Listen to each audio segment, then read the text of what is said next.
Bienvenidas y bienvenidos a un episodio más de la columna Localeando. Y bueno, muchas gracias a quienes han visto los videos previos. Y el tema de hoy que quiero abordar es el siguiente. Se incrementaron con AMLO las diferencias regionales y el tema lo saco a propósito de la encuesta que publicó la semana pasada el INEGI, en el sentido de que de 2018 a 2024 salieron de la pobreza 13 millones de mexicanos, lo cual es una muy buena noticia que no hay que regatearle a la 4T, pero que es tan solo uno de los problemas, la pobreza, de los muchísimos que enfrenta México. Y si tú te convences, o más bien te conformas con que la 4T o AMLO, ¿no?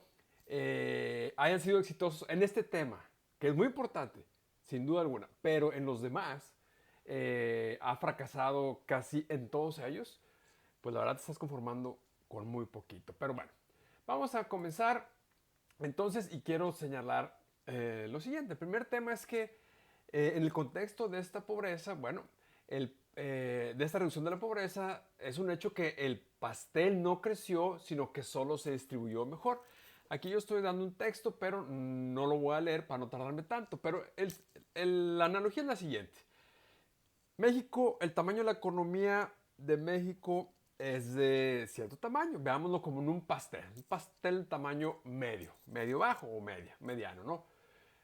Pero ese pastel nos hizo más grande en el sexenio de AMLO. Es el mismo. ¿Por qué? Porque la economía no creció. ¿Ok?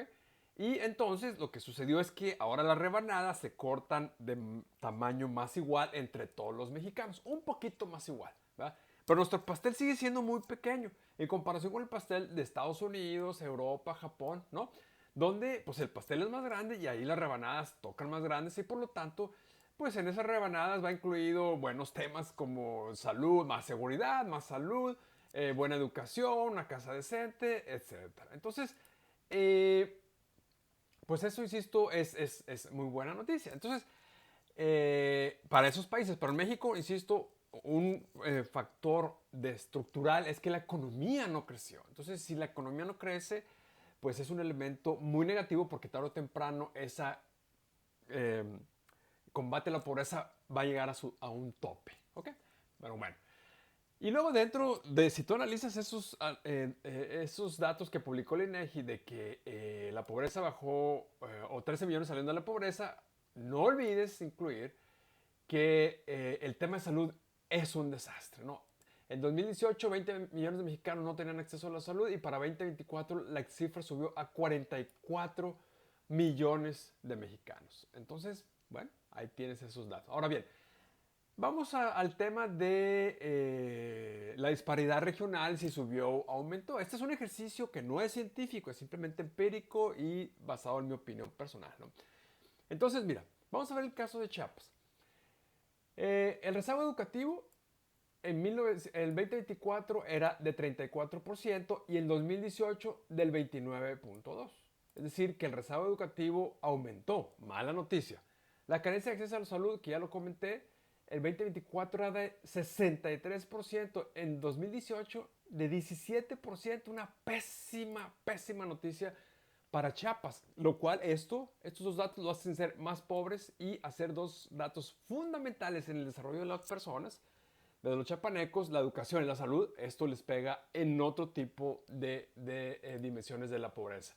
Donde sí le fue bien las carencias en seguridad, acceso a seguridad social, aumentó ahí, la carencia bajó, perdóname, se ubica en 76, estaba en 83, carencia por calidad y espacios de la vivienda.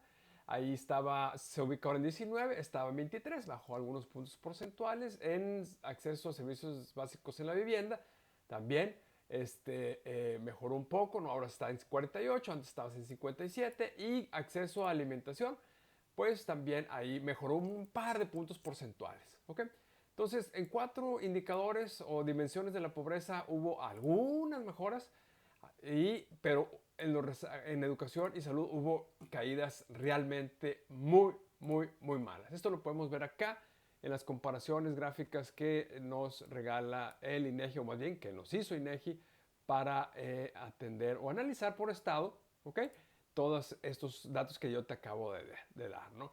Entonces, Vamos a hacer otro ejercicio muy rápido aquí con Tijuana. ¿Cómo le fue con Tijuana, con Oaxaca, perdóname?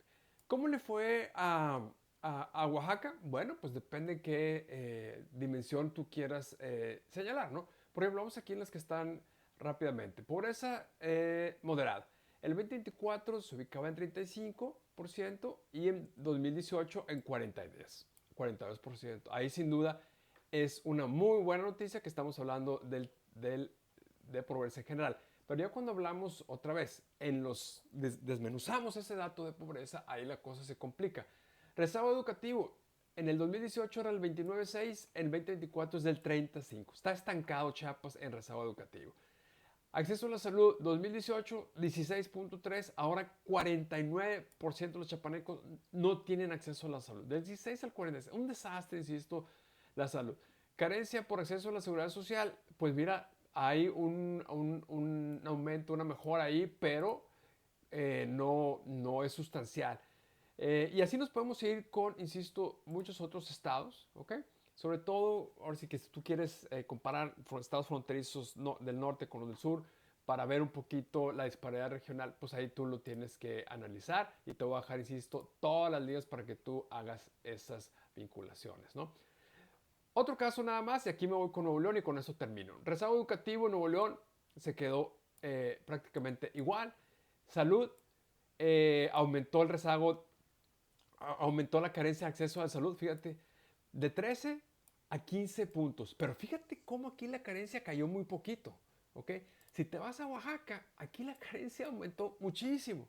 Lo mismo en Chiapas, ¿ok? La carencia del acceso a la salud pegó muchísimo en los estados del sur, más al menos que en Nuevo León. Y es posible que también en los otros estados del sur. Entonces, aquí ya te estoy dando dos datos donde las disparidades regionales muy posiblemente se incrementaron. Concluyendo, sur y norte mantienen diferencias regionales. Bueno, depende cómo lo quieras medir, pero en términos generales, en pobreza, si ahí te quieres quedar, pues en pobreza, al parecer, hubo ahora una menor diferencia en cuanto a niveles de pobreza. Pero si tú te quedas ahí, estás siendo conformistas y no está yendo, insisto, al fondo del asunto. Si tú ya desglosas los datos como ya te dije, entonces te vas a encontrar otro tipo de situaciones y realidades donde ahí hace que sea muy claro las diferencias regionales que se están aumentando, ¿no? Entre estos estados del norte, del centro y del sur. Pero si además tú añades datos como inseguridad, ¿dónde están los estados ahorita con mayor inseguridad? En Chiapas, en Tabasco, en Campeche, ¿verdad? Y en los del norte, pues más o menos siguen altos, pero están estabilizados, ¿no? Los desplazamientos por violencia. Hay estudios ahí de desplazamientos por violencia, en este caso estoy haciendo referencia a uno de la Ibero, donde los estados de Chiapas, Guerrero y Michoacán, que son estados del sur, pues han tenido el mayor número de desplazados por violencia. Y Sinaloa y Chihuahua también, pero tienen mejores herramientas para hacer frente a ese desplazamiento. En el crecimiento económico, pues ahí también tiene cifras dispares, en algunos años les va bien, en algunos trimestres les va peor, etcétera, etcétera. Y termino con lo siguiente. Si te vas a los estados con mayor desempleo informal, mayores niveles de desempleo informal están en los estados del sur y esas cifras no se han bajado.